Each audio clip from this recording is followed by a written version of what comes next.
Herkese merhaba arkadaşlar, kanalımıza hoş geldiniz. Siyah Gül'ün gizemi çözüldü.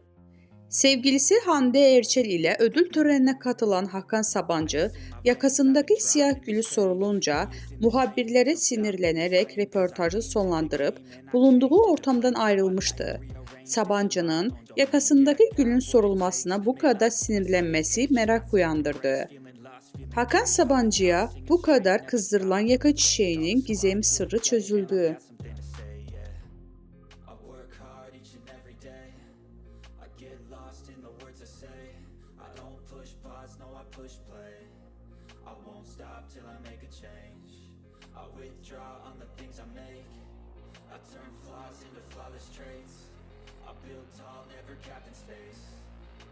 Stop till I hear him say